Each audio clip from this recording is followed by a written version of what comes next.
But first, the Supreme Court's decision to overturn Roe v. Wade, declaring, and I quote, "The Constitution does not confer a right to abortion." It doesn't rule abortion unconstitutional. Instead, regulations, quote, leaving the regulations, quote, to the people and their elected representatives. About half of the 50 states are now expected to ban abortion in almost every circumstance, beginning with Arkansas, Kentucky, Louisiana, Missouri, North and South Dakota, and Utah. Bans there went into effect immediately. 5 other states, Wyoming, Mississippi, Idaho, Tennessee, and Texas, will join them inside a month. Clarence Thomas, one of 5 justices who voted to overturn Roe, is urging the court to also reconsider 3 other rulings that upheld contraceptives, same-sex relationships, and same-sex marriage. Today's action, to no one's surprise, sparked protests and also celebration outside the court and across the country. I want to bring in 3 people who know how we got to this point and where we might be going from here. Jeff Lewis is an attorney and the founder of Jeff Lewis Law. Michael Higginbotham is a professor of constitutional law at the University of Baltimore. And Kimberly Mutcherson is the co-dean and professor of law at Rutgers University. Thank you all for being here. Michael, I want to start with you. When it comes to the Supreme Court overturning Roe v. Wade, I don't think a lot of people realize that these sort of precedents can actually change.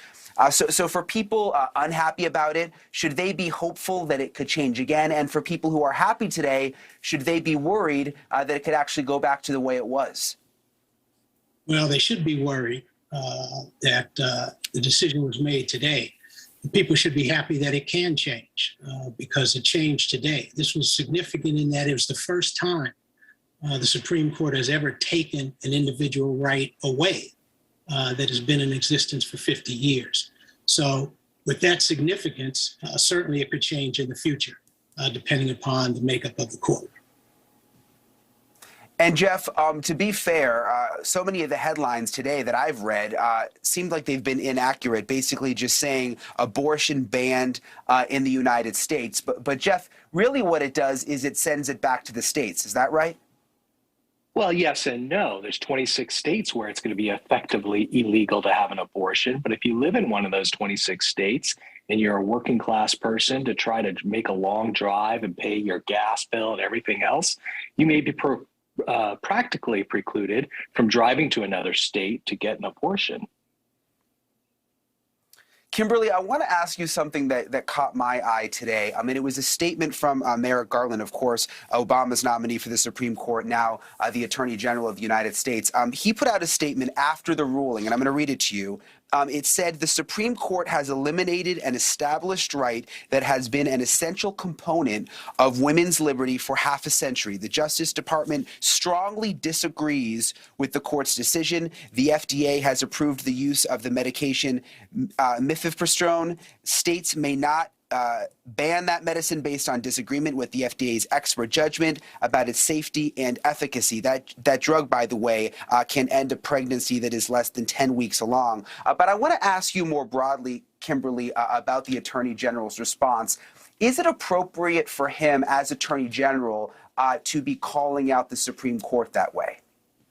Absolutely. And certainly in this set of circumstances where we've already heard a lot of state legislators talking about ways that they want to make it more difficult, if not impossible, for women to have access to medication abortion. And the pills that are used for medication abortion are safe. They have been approved by the FDA. And the idea that individual states would put women in a position where they couldn't have access to them or try to criminalize them for getting access to those pills elsewhere is deeply problematic. And it was good for Merrick Garland to step in. Michael, what was the problem with the Roe v. Wade decision? I've even heard some legal experts who think abortion should always be available say that Roe was really a problematic decision from the beginning. Can you explain that? Well, some people say it was problematic because it had the trimester approach. It basically said that in the first trimester, you could not prohibit abortion. And in the second trimester and the third trimester, you could regulate it and prohibit it. A lot of people had a problem with that trimester approach. They said it wasn't really based in any science or any law.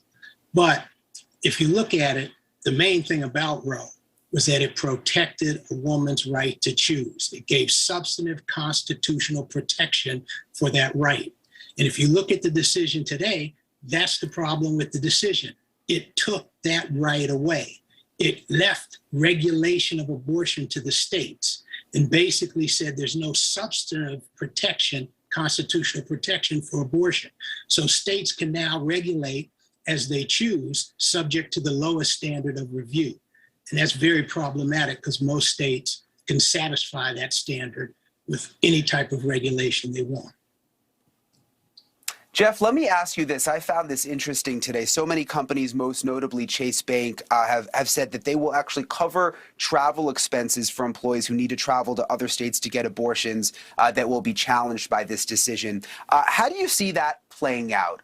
Will there be lawsuits? I mean, could states pass laws that would make that illegal, or do you think that that will work out okay? It's not going to work out okay. Not only could they pass new laws, but think about the Texas bounty law that lets somebody in Texas sue someone for assisting in an abortion. Right now, under Texas's bounty law, Chase could be sued by someone in Texas under the bounty law. And pretty soon you'll see criminal statutes passed in these red states, making it a criminal act to assist a person get an abortion.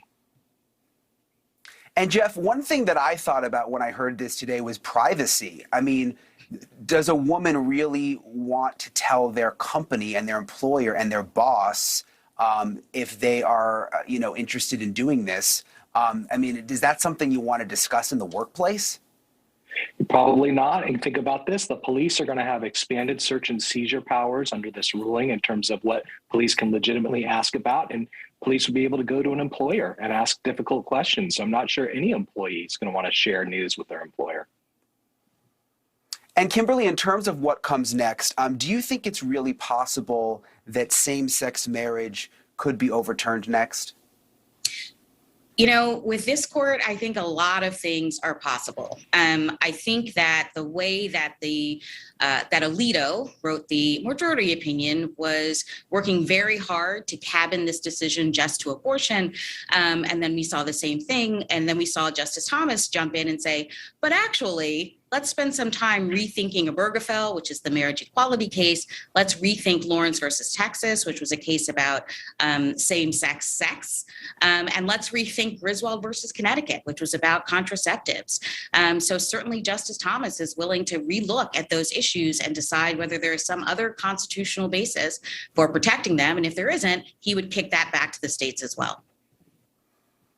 Michael, we saw the threat against Justice Brett Kavanaugh. I saw pictures just a little while ago on Twitter of protesters outside his home and what almost looked like an army of police outside right now. What do you think about that? I mean, do you think that they need more security? Does it make you uncomfortable to see it go to that level where you've got, I mean, obviously there's a big difference between someone putting threats in and protesters, but does it make you uncomfortable to see the protesters actually outside their homes? Peaceful protest is a big part of our history. You know, we have a First Amendment, which is very unique throughout the world. And I think it's important to recognize peaceful protest is a part of the American democracy and the American tradition. I also, of course, grew up in the 60s and 70s when we had assassinations occur. And I saw the flag at half-mast too often. So security is very important for any elected and appointed official. Protest in the appropriate areas, and streets and parks are appropriate. They're tradition in our country. I have no problem with that. Peaceful protest, very appropriate on streets and parks, and sometimes that's in front of people's homes. But it's got to be peaceful. And we have to have security, top security for all of our elected and appointed officials. We don't want them in fear of their lives or in fear of their safety at all. That's the problem with January 6th, of course. And that is, we're all, looking at that today and very concerned. Yeah, we've obviously seen that issue on both sides. Michael, it seems that regardless of how you feel today, I mean, people need to at least respect the decision, right? In the sense that you can't go and show up at someone's house and threaten them. That's just not the way our system works. Absolutely not. Threats are not a part of our First Amendment freedom of speech protections. True threats are a problem. Let me ask you. Sorry to interrupt you. Let me ask you, Jeff, right now the court is predominantly conservative. If justices are replaced, could we see it swing back the other way? Pretty young court now, and how long do you think that could take if that was going to happen? Without significant reforms such as term limits or adding additional seats to rebalance the court, I think it would take quite a long time to adjust the ideological composition of this court. And what do you think, Jeff, about adding additional seats? You mentioned that. What's your feeling on that? I think it didn't used to be taken seriously as a proposal, but today's decision and yesterday's decision on guns may turn the voters out in November in huge numbers. And if that happens, you might see calls for impeachment of sitting justices and adding seats and serious conversations in Washington about that in a way that we've never seen before. Kimberly, I'm curious what you think about that. Do you think they should add additional seats? I mean, obviously, Republicans will say this is just Democrats upset that they didn't get their way. Elections have consequences. Why is it fair to just add seats when you're not happy with the way something goes? I'm not sure that adding seats is the way to go, right? I don't think we want to end up at some point with a Supreme Court that has 50 justices on it because each party keeps adding seats to the court. I think there are other ways to think about how to make the Supreme Court more of an accountable branch of our government, right? These are not people who we elect. They sit for lifetime terms. And there are people in that court who are quite young. So there are other things that I think we can and should be talking about that aren't necessarily about adding more justices to the court. Jeff Lewis, Michael Higginbotham, and Kimberly Mutcherson, thank you so much. Obviously, historic day in our country. We thank you for coming on with us tonight to discuss it. Thank you for watching. Go to newsnationnow.com to find NewsNation on your television provider. And don't forget to click the red subscribe button below to get more of NewsNation's fact-driven, unbiased coverage.